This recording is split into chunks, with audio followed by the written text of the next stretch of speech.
मोदी बौखला गया, बीजेपी ने ऑपोजिशन जमातों के आगे घुटने टेक दिए। किस वजह से भारत में जात शुमारी होने जा रही है? आखिर कास्ट सिस्टम है क्या? छोटी जात वालों के साथ क्या क्या नाइंसाफियां होती हैं?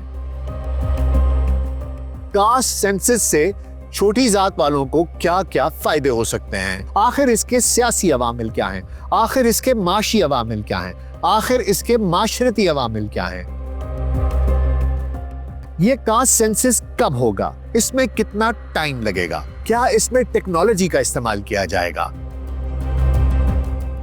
और क्या ये कास्ट सिस्टम भारत की मईशत को, उसके माशरे को और उसकी सियासत को नए सिरे से तश्कील देने जा रहा है? आइए जानते हैं आज की पॉडकास्ट में।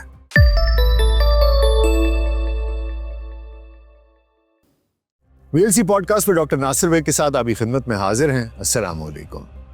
पाक भारत कशीदगी बरकरार, भारत का बावलापन उरूज पर, चाहे भारतीय मीडिया हो चाहे भारतीय सियासतदान, दोनों में शोर इतना है कि कान पड़ी आवाज सुनाई नहीं देती। बॉर्डर पर बिला इश्ताल फायरिंग हो रही है, छोटे हथियार भी इस्तेमाल हो रहे हैं, दोनों तरफ से दावे हो रहे हैं कि कोई कहता है हमने बीएसएफ का बंदा पकड़ा है, कोई कहता है हमने रेंजर का बंदा पकड़ा है। एक अजीब सी क्या कहा जाए उसे, मुझे तो समझ में नहीं आता। एक केओस है जिससे कि असल हकीकत को एक्सट्रैक्ट करना थोड़ा मुश्किल है। लेकिन कुछ बातें जो बड़ी वाज़ेह हैं वो ये हैं कि भारत का बयानिया पिट गया। ये बात, इसका इतराफ़ भारतीय एंकर पालकी शर्मा ने भी कहा। ये बात की, उन्होंने इतराफ़ किया कि पाकिस्तानी मीडिया और सोशल मीडिया और जो पॉडकास्टर्स हैं, जो एंकर्स हैं, उनके जो तज्ज़िये हैं, आलमी दुनिया ने, इंटरनेशनल मीडिया ने उसको बाय किया है, लोगों ने उसको सुना है। पालकी जी, बात यह है कि जब आप अक्ल की और दलील की बात करेंगे तो लोग सुनेंगे। आज मैं यहाँ पर बगैर मंतक के, बगैर दलील के कोई बात करनी शुरू कर दूँ तो जो लोग मुझे सुन रहे हैं वो सुनना छोड़ देंगे। ये जिम्मेदारी आपकी होती है। आप जब अपनी हुकूमत के दबाव में आकर बीजेपी जैसी एक इंतहा पसंद जमात और उसके एक इंतहा पसंद वज़ीर आज़म, जिसे कि मैं क्या कहूँ, अब उसने जो गुजरात में किया, जो सब कुछ किया, वो आप सब लोगों के सामने है कि वो किस किस्म का आदमी है। आरएसएस जिसकी कि पूरी की पूरी सियासत ही नफ़रत पर है, शिद्दत पसंदी पर है, जो हिंदुत्व का एक एजेंडा लेकर चल रहे हैं। आप जब इन लोगों की बात में आकर सच को पीछे छोड़ेंगे और मनगढ़ंत कहानियाँ बनाकर दूसरों पर इल्ज़ाम लगाएंगे और एक खेल जो पिछले 25 साल से खेल रहे हैं, बार बार आप उसको कॉपी कट पेस्ट करते रहेंगे, तो फिर ऐसा नहीं होता। एक वक्त आता है, जैसा कि अब्राहम लिंकन ने कहा था कि you can fool some of the people for all of the time, you can fool all the people for a little time, but you can not fool all the people all the time. So that is the problem. आप ऐसा नहीं हो सकता कि आप सारी ज़िंदगी हर किसी को बेवकूफ़ बनाते रहें। Your cat is out of the bag. अब मामला ये हो रहा है कि इस वजह से भारतीय मीडिया पर और भारतीय वज़ीर आज़म के ऊपर दबाव पड़ रहा है। चीन ने दो टोक अल्फाज में मुंह तोड़ जवाब दिया है। मैं एक इनका टॉक शो देख रहा था जिसमें कि एक चाइनीज़ अहलकार आए हुए थे और उन्होंने मुंह तोड़ जवाब दिया। उन्होंने कहा हम पाकिस्तान के साथ खड़े हैं, अगर पाकिस्तान को कोई मैली आंख से देखेगा तो हम उसको छोड़ेंगे नहीं, हम पाकिस्तान के साथ खड़े होंगे। और बस वो रोया नहीं एंकर जो था और जो उसके साथ दूसरे लोग बैठे हुए थे, बाकी तो सब कुछ किया। भारत के अंदर एक बहुत ज़्यादा बेचैनी है, मायूसी है, क्योंकि बातें वो बड़ी बड़ी कर रहे हैं, करना वो बहुत कुछ चाहते हैं लेकिन कर नहीं पा रहे। बदमाशी उन्होंने पूरी की, वो तो सूखी बढ़तियाँ होती हैं और जो गरजते हैं वो बरसते नहीं हैं। पाकिस्तान बहरहाल तैयार है और पाकिस्तान ने इस मौके का एक बहुत खूबसूरत फ़ायदा ये भी उठाया है कि पाकिस्तान ने सिर्फ यहाँ पर ही नहीं, इनको मुंह तोड़ जवाब नहीं दिया। जिन जिन लोगों के साथ इन्होंने टांका जोड़ा हुआ था, जहाँ जहाँ पर, चाहे वो तहरीक तालिबान पाकिस्तान हो, चाहे BLA हो, कहीं पर भी उन्होंने भी शर्मंगेज़ी करने की कोशिश की है और पाकिस्तान ने उनको भी मुंह तोड़ जवाब दिया है और उनका भी हिसाब किताब बिल्कुल सेट कर दिया है। اور کر رہے ہیں. اس لیے جہاں جہاں بھارت نے اپنے ٹانکے فٹ کیے تھے, جو جو چیزیں سوچی تھیں, وہ اپنے پتے پورے کھیل رہے ہیں. لیکن الحمدللہ الحمدللہ الحمدللہ ان کی چل نہیں رہی. اور جب چلتی نہیں ہے تو پھر ایک فرسٹریشن آتی ہے بھارت میں, بھارتی سیاستدانوں میں, ان کے میڈیا میں, ان کے وزیر اعظم میں. آپ کو نظر آئے گا کہ وہ اب بے چین ہو رہے ہیں, وہ اب آوازار ہو رہے ہیں. ان کو چڑ چڑھ رہی ہے کہ یہ ہو کیا رہا ہے. اسی وجہ سے بھارت میں ایک اور بہت اہم فیصلہ ہوا ہے, اور آج میں اس فیصلے پر بات کرنے جا رہا ہوں. بھارت کا معاشرہ اور سیاست, اس میں ایک ایسا فیصلہ ہوا ہے جس نے کہ ہلچل مچا دی ہے, اور وہ فیصلہ ہے ذات شماری یعنی کہ کاسٹ سینسس کا. جی ہاں, بھارت کی حکومت نے حال ہی میں اعلان کیا ہے کہ اگلی قومی مردم شماری میں ذات کا بھی حساب رکھا جائے گا. اب یہ ایک ایسا فیصلہ ہے جو مودی صاحب نہیں کرنا چاہتے تھے. اپوزیشن جماعتیں نہ جانے کتنے عرصے سے دیوار سے پہ سر پھوڑ رہی تھیں کہ حضور ذاتوں کا ذات شماری کرائیے, ذات شماری کرائیے, کاسٹ سینسس کرائیے. لیکن وہ مانتے ہی نہیں تھے, اور ان کی ایروگنس تو پھر عروج پر تھی. وہ تو خود کو پرماتما مانتے ہیں, بھگوان مانتے ہیں, تو وہ یہ چھوٹے موٹے اپوزیشن لیڈرز کو کہاں منہ لگاتے تھے. لیکن اچانک سے مودی صاحب کو نہ جانے کیا ہوا, کوئی خوف آ گیا. اس پریشر میں آ کر جو ان پہ پاکستان کی وجہ سے ڈلا ہوا ہے, وہ انٹرنل ہیٹ اتنی فیل کر رہے ہیں کہ انہوں نے یہ ذات شماری کرانے کا فیصلہ کر لیا ہے. ایک ایسا فیصلہ ہے جو نہ صرف معاشرتی بلکہ سیاسی طور پر بھی بھارت میں گہرے اثرات مرتب کرے گا. تو حضور آج کے ایپیسوڈ میں ہم یہ سمجھنے کی کوشش کریں گے کہ یہ ذات ہوتی کیا ہے, ہندو مت میں اس کا تصور کیا ہے, پہلی ذات شماری بھارت میں یا برے صغیر میں کب ہوئی, اور آخر کیا وجہ ہے کہ آزادی کے بعد یہ ذات شماری بھارت میں کبھی نہ ہو سکی. ساتھ ہی ہم یہ بھی دیکھیں گے کہ اپوزیشن جماعتیں اس کے لیے کیوں زور دے رہی تھیں اتنے عرصے سے, ان کے بقول یہ کیوں ضروری ہے, اور اس کے کیا اثرات نوکریوں پر, تعلیم پر اور معاشرتی اور معاشی اعتبار سے ہو سکتے ہیں. اس کا سیاست پر کیا اثر پڑے گا. کیا یہ اپوزیشن کے مطالبے کو یہ جو قبول کیا ہے بی جے پی نے, یہ ان کی ایک شکست ہے, اور یہ شماری کب اور کیسے ہوگی. تو آئیے آغاز کرتے ہیں, اور سب سے پہلے بات کر لیتے ہیں کہ ہندو مت میں ذات کا تصور کیا ہے. اگر ہم بھارت کے معاشرے کو سمجھنا چاہتے ہیں تو ذات کے تصور کو سمجھنا بہت ضروری ہے. ہندو مت میں ذات کا نظریہ بہت قدیم ہے, اور یہ معاشرتی ڈھانچے کا ایک اہم حصہ رہا ہے. اس نظریے کی بنیاد ہندو مت کی قدیم متون جیسے کہ وید ہیں اور منو اسمرتی ہیں, ان میں ملتی ہے. یہ تصور ورنا نظام پر مبنی ہے, جس میں معاشرے کو 4 حصوں میں تقسیم کیا گیا ہے. 4 حصے کون سے ہیں؟ سب سے پہلے ہیں براہمن.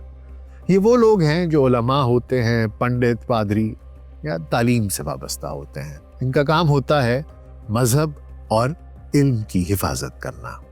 دوسرے کھشتری. کھشتری جسے کہتے ہیں یہ جنگجو اور حاکم طبقہ ہے جو ملک کی حفاظت اور سیاست سنبھالتا ہے. اس کے بعد آتے ہیں ویشیہ. یہ تاجر اور کسان ہوتے ہیں جو معیشت کو چلاتے ہیں.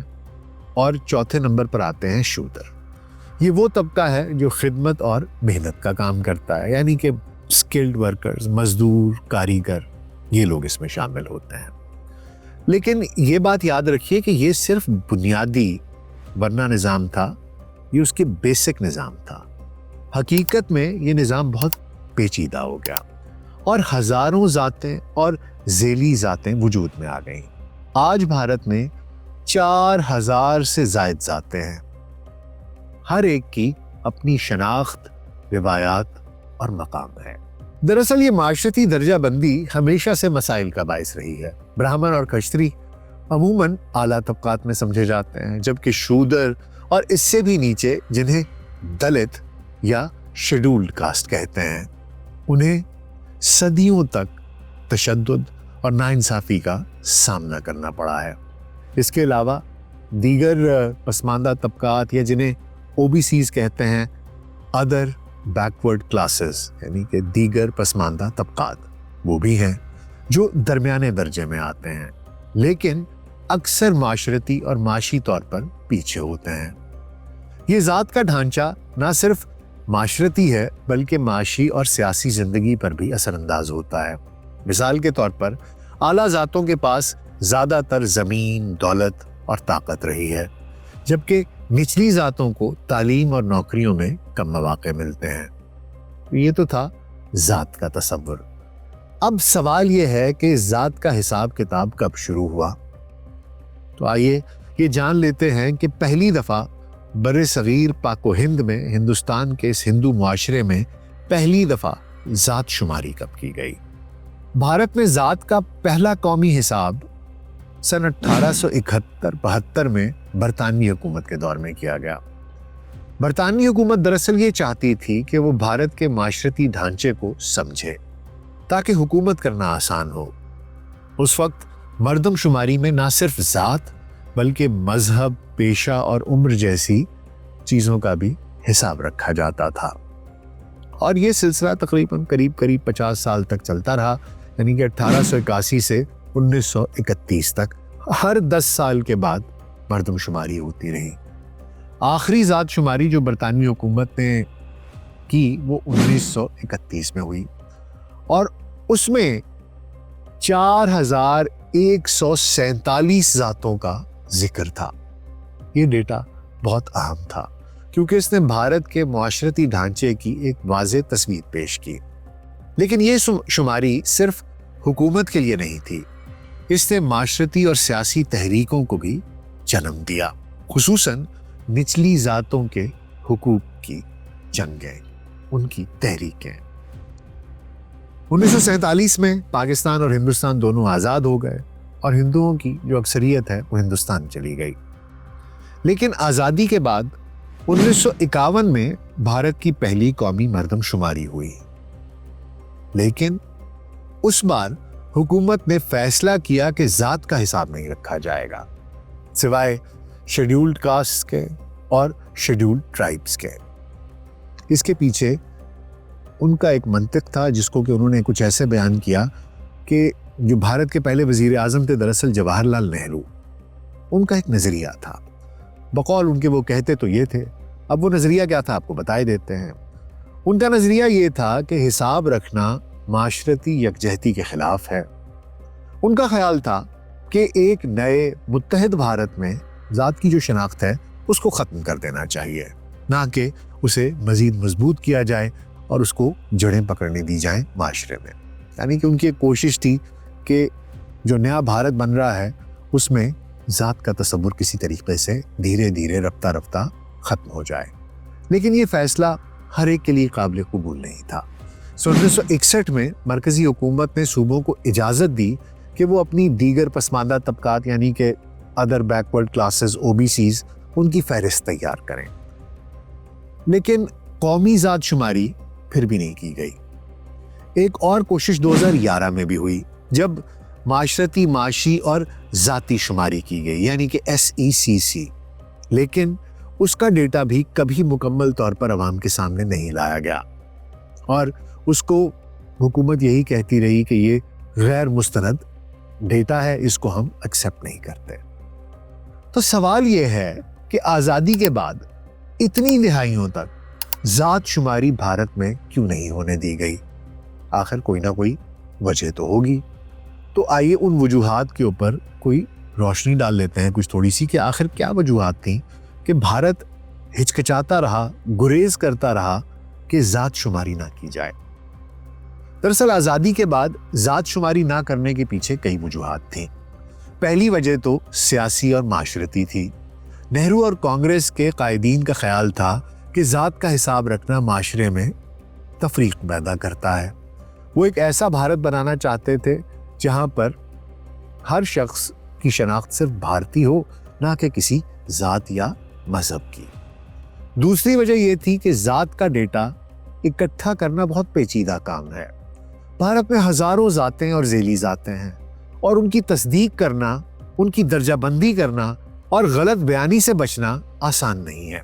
मिसाल के तौर पर एक ही नाम वाले लोग मुख्तलिफ जातों से हो सकते हैं। जैसे राजस्थान में सीन एक आला जात है लेकिन साईं एक ओबीसी है।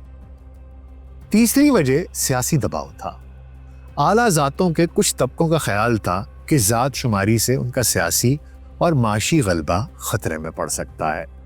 वो नहीं चाहते थे कि निचली जातों का सही डेटा सामने आए, क्योंकि इससे रिजर्वेशन यानी कि जिस तरह कोटाज अलॉट किए जाते हैं और दीगर हुकूक के मुतालबात बढ़ सकते थे। लेकिन इस सब के बावजूद जात शुमारी की मांग कभी ख़त्म नहीं हुई। अपोजिशन जमातें, खुसूसन वो जो निचली और दरमियानी जातों की नुमाइंदगी करती हैं, बार बार ये मांग करती रहीं। तो ये सवाल पैदा होता है कि अपोजिशन जमातें आखिर ये मांग क्यों करती रहीं, और ये कौन कौन सी जमातें हैं। आइए ये भी देख लेते हैं कि ये कौन लोग हैं जो चाहते थे कि भारत में जात शुमारी की जाए। जात शुमारी की मांग दरअसल अपोजिशन जमातों का एक अहम सियासी इशू रहा है। चाहे कांग्रेस हो, चाहे राष्ट्रीय जनता दल हो, समाजवादी पार्टी हो, जनता दल यूनाइटेड हो, दरावर मनेत्रा करगम हो, ये सब जमातें इस मांग को बार बार उठाती रहीं। और हाल ही में कांग्रेस के रहनुमा राहुल गांधी ने यह वादा किया कि अगर वो इक़्तिदार में आए तो वो 50% रिजर्वेशन की हद हटाएंगे और जात शुमारी कराएंगे। ये जमातें ये मांग क्यों कर रही हैं? इसके पीछे दो बड़ी वजूहात हैं। पहली, ये चाहती हैं कि जात का सही डेटा हो ताकि रिजर्वेशन और कोटा सिस्टम और दीगर माशरती इंसाफ के प्रोग्राम्स को बेहतर बनाया जा सके। दूसरी वजह सियासी है। भारत के कई इलाकों में, खुसूसन बिहार जहां पर के अभी चुनाव आने वाला है, इलेक्शंस आने वाले हैं, और उत्तर प्रदेश में जैसे सूबों में, इन दोनों में जात सियासी वोट बैंक्स का एक अहम हिस्सा है।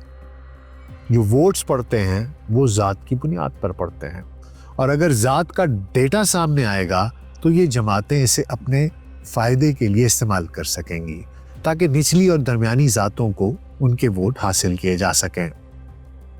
ये सब राजनीति का खेल है। मिसाल के तौर पर 2023 में बिहार की हुकूमत ने एक जात सर्वे करवाया जिसमें पता चला कि 63% से ज़ायद आबादी जो है वो ओबीसीज यानी कि दीगर पसमानदा तबकात और ईबीसीज यानी कि इंतहाई पसमानदा तबकात से उनका ताल्लुक है। इस डेटा के बाद बिहार की हुकूमत ने रिजर्वेशन की हद बढ़ा दी, यानी कि जो कोटा सिस्टम है उसमें बढ़ा दिया उसको, जो कि सियासी तौर पर एक बहुत बड़ा कदम था। ये सर्वे अपोजिशन जमातों के लिए एक मिसाल बन गया और उन्होंने मरकजी हुकूमत पर भी दबाव डाला कि कौमी जात शुमारी कराई जाए, क्योंकि उन्हें इल्म हो गया कि दरअसल जो कोटा, जो उनके लिए रिजर्वेशन परसेंटेज रखी गई है, असल हकीकत, असल आबादी इन ओबीसीज और ईबीसीज की इससे ज़्यादा है। इन सवाल ये है कि जात शुमारी इतनी ज़रूरी क्यों है और इसके क्या असरात मुरत्तब हो सकते हैं। तो आइए देख लेते हैं कि इसकी अहमियत क्या है। दरअसल जात शुमारी ना सिर्फ एक शुमारियाती डेटा है, बल्कि ये भारत के उसके मुआशरती, माशी और सियासी ढांचे को नए सिरे से मुतवाज़न कर सकता है। तो ये ज़रूरी क्यों है? पहली बात ये कि शुमारी सही डेटा देगी कि हर जात की आबादी कितनी है और वो माशरती और माशी तौर पर कहाँ खड़ी है। ये डेटा हुकूमत को ये समझने में मदद देगा कि कौन सी जातें सबसे ज़्यादा महरूम हैं और तालीम, सेहत और बाकी दीगर जो माशरती उनको उनकी वेलफेयर के काम हैं उस पे कहाँ पर उनको नौकरियां देनी है, ये वेलफेयर के काम करने हैं, कहाँ ये एफर्ट दरकार है, वो उस पे उतनी एफर्ट डाल सकेंगे। दूसरा, ये शुमारी रिजर्वेशन पॉलिसियों को बेहतर करने में मदद देगी। आज एससीज, एसटीज और ओबीसीज के लिए 50% रिजर्वेशन है, लेकिन इस हद को बढ़ाने की मांग बढ़ती जा रही है। जात शुमारी से ये पता चल सकेगा कि कौन सी जातें इस रिजर्वेशन का फ़ायदा उठा रही हैं, यानी कि किसका हक मारा जा रहा है। हक आपका बनता है क्योंकि आपकी आबादी ज़्यादा है, آپ کی پرسنٹیج زیادہ ہے معاشرے میں آبادی کی، لیکن لے کوئی اور اوپر کی ذات رہی ہے، اور کون سی ایسی ذات ہے جس کی کہ نقصان ہو رہا ہے، تلفی ہو رہی ہے۔ مثال کے طور پر جیسے کچھ او بی سیز ذاتیں جو جیسے کہ یادو ہے، وہ ریزرویشن کا ایک بڑا حصہ لے لیتی ہیں، جبکہ چھوٹی ذاتیں محروم رہ جاتی ہیں۔ تیسرا، اس شماری کا اثر نوکریوں، تعلیم اور سیاست پر پڑے گا۔ اگر ڈیٹا سے یہ پتہ چل جائے گا کہ کس ذات کی آبادی زیادہ ہے تو وہ ذات زیادہ ریزرویشن یا سیاسی نمائندگی کی مانگ کر سکتی ہے۔ یہ نوکریوں اور یونیورسٹیوں میں داخلے میں حصہ بڑھا سکتی ہے، لیکن ساتھ ہی یہ اعلیٰ ذاتوں کے لیے مشکلات بھی پیدا کر سکتی ہے، جو اکثر یہ شکایت کرتی ہیں کہ ناانصافی ان کے ساتھ ہو رہی ہے۔ یا آپ نے اکثر دیکھا ہوگا کہ جو ظلم کر رہا ہوتا ہے وہی یہ بابیلا بھی مچاتا ہے کہ اس کے ساتھ ناانصافی ہو رہی ہے۔ چوتھی یہ وجہ ہے کہ یہ شماری معاشرتی انصاف کے لیے ضروری ہے۔ بھارت میں زندگی کے ہر پہلو میں ذات اب بھی ایک بہت بڑے طریقے سے اثر انداز ہوتی ہے۔ لوگ ایک دوسرے کے پاس کھڑے نہیں ہوتے، بات نہیں کرتے، چاہے شادی ہو، تعلیم ہو، نوکریاں ہو۔ اب اس کی مثال آپ یہ دیکھ لیجئے کہ بھارت میں صرف 5% شادیاں ایسی ہیں جو بین الذاتی ہوتی ہیں، جو یہ دکھاتا ہے کہ ذات کتنی گہری ہے۔ ڈیٹا کے بغیر ان مسائل کا حل نکالنا بہت مشکل ہے۔ لیکن یہ بھی سچ ہے کہ ذات شماری معاشرتی تفریق کو مضبوط بھی کر سکتی ہے۔ تو کچھ لوگوں کا ماننا یہ ہے کہ یہ ایک دو دھاری تلوار ہے، ایک طرف انصاف اور دوسری طرف تفریق کا خطرہ۔ اب سوال یہ ہے کہ یہ شماری ہوگی کیسے؟ اس کا طریقہ کار کیا ہوگا؟ اس کا وقت کیا ہوگا؟ کیونکہ جیسا کہ میں نے آپ کو بتایا کہ 4000 سے زیادہ ذاتیں ہیں، تو یہ عمل تو بہت ہی مشکل ہو جائے گا۔ ذات شماری ایک عام مردم شماری سے مختلف ہوگی، کیونکہ اس میں ایک عام سوال شامل کیا جائے گا: آپ کی ذات کیا ہے؟ یہ سوال ہر شخص سے پوچھا جائے گا اور اس کا جواب ریکارڈ کیا جائے گا۔ عام مردم شماری میں آبادی، مذہب، زبان اور معاشی حالات کا حساب رکھا جاتا ہے، اور ذات کی جہاں تک بات ہے تو صرف ایس سیز اور ایس ٹیز تک کا حساب ادھر تک یہ محدود تھا۔ اب لیکن یہ سب کے لیے ہوگا۔ طریقہ کار کے طور پر یہ بھارت کی پہلی ڈیجیٹل مردم شماری ہوگی۔ اس میں موبائل ایپس اور آن لائن پورٹلز کے ذریعے ڈیٹا جمع کیا جائے گا، جو کہ پرانے طریقوں سے زیادہ تیزی اور سہولت سے یہ ڈیٹا اکٹھا کرنے میں مدد دے گا۔ لیکن یہ کام آسان پھر بھی نہیں ہوگا۔ ہزاروں ذاتوں کا ڈیٹا اکٹھا کرنا، ان کی تصدیق کرنا اور غلط بیانی سے بچنا بہت بڑا چیلنج ہے۔ یہ ذات شماری ظاہری بات ہے کہ بہت وقت طلب کام ہوگا، یہ آسان کام نہیں ہوگا۔ اور یہ کب ہوگی؟ بھارت میں دراصل مردم شماری 2021 میں ہونی تھی، لیکن کووڈ-19 کی وجہ سے ہی ملتوی ہو گئی تھی۔ اب حکومت نے اعلان کیا ہے کہ اگلی مردم شماری میں ذات کا حساب بھی ہوگا، لیکن یہ کب شروع ہوگی اس کا کوئی واضح اعلان نہیں ہوا۔ ماہرین کا خیال ہے کہ 2026 یا 27 میں شروع ہو سکتی ہے، اور ڈیٹا شائع ہونے میں مزید 2 سے 3 سال لگ سکتے ہیں۔ تو حضور یہ تھا ذات شماری کا طریقہ کار اور وقت۔ اب سوال یہ پیدا ہوتا ہے کہ اپوزیشن کے مطالبے کی یہ جو گھٹنے ٹیکے ہیں بی جے پی نے، کیا یہ بی جے پی کی ہار اور اپوزیشن جماعتوں کی ان کی فتح ہے؟ دراصل ذات شماری کا اعلان ایک سیاسی زاویے سے بھی بہت اہم ہے۔ اپوزیشن جماعتوں خصوصاً کانگریس نے اسے اپنا ایک بڑا ایشو بنایا تھا۔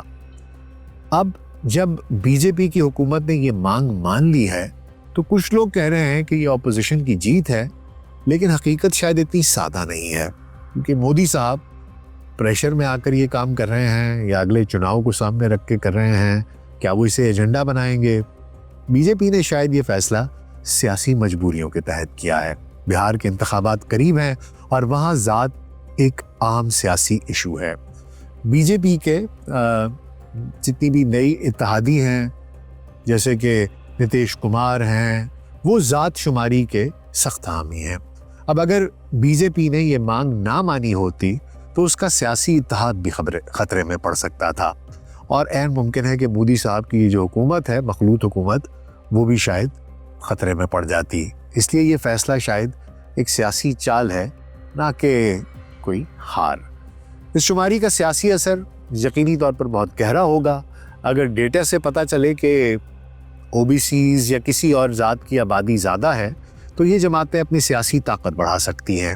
یہ ریزرویشن اور سیاسی نمائندگی کے لیے مطالبات پیدا کر سکتی ہیں جو کہ BJP کے لیے مزید مشکلات میں اضافہ کرے گا کیونکہ اس کا ایک حصہ اعلیٰ ذاتوں کا ووٹ بینک ہے. دوسری طرف BJP اس ڈیٹا کو اپنے فائدے کے لیے بھی استعمال کرنے کی کوشش کر سکتی ہے. وہ نئے معاشرتی پروگراموں یا ریزرویشن پالیسیوں کے ذریعے نچلی ذاتوں کے ووٹ کو بھی حاصل کرنے کی کوشش کر سکتی ہے. لیکن ان کا مجموعی طور پر جو ووٹ بینک ہے وہ اعلیٰ ذاتوں پر ہے. یہ شماری بھارت کی سیاست کو نئے سرے سے تشکیل دے سکتی ہے. یہ ذات شماری کا ایک مختصر سا جائزہ تھا. اس کی تاریخ کیا ہے, کب پہلی دفعہ پاک و ہند میں یہ ہوئی, بر صغیر میں اور بھارت میں پہلی دفعہ ہونے جا رہی ہے, اس کے سیاسی مقاصد کیا ہو سکتے ہیں, اس کے معاشرتی اور معاشی پہلو کیا ہو سکتے ہیں, یہ کس طریقے سے وہاں پر معاشرتی انصاف کو بڑھا سکتی ہے اور ساتھ ساتھ معاشرتی تفریق کا ایک جو افریت ہے اس کا خطرہ بھی منڈلاتا رہے گا. یہ کچھ اس کے بارے میں حقائق تھے, سوچا آپ تک پہنچا دوں. لیکن مودی صاحب لگتا یہ ہے کہ سخت پریشر میں ہیں اور ان کو سمجھ میں نہیں آ رہی کہ وہ جس بند گلی میں پاکستان سے پنگا لے کے پھنس گئے ہیں وہاں سے نکلیں کیسے. اسی دباؤ کے تحت یہ وقت, میں ہمیشہ کہتا ہوں کہ جو فیصلہ کیا جاتا ہے اس کا وقت بہت اہم ہوتا ہے. یہ وقت مودی صاحب نے کیوں چنا, شاید اس وجہ سے کیوں نہیں یہ دکھائی دے رہا ہے کہ وہ پاکستان کے ساتھ جو انہوں نے یہ کشیدگی بڑھائی ہے اور یہ جو فالس فلیگ آپریشن کیا ہے یہ بہت بڑی غلطی کر دی ہے.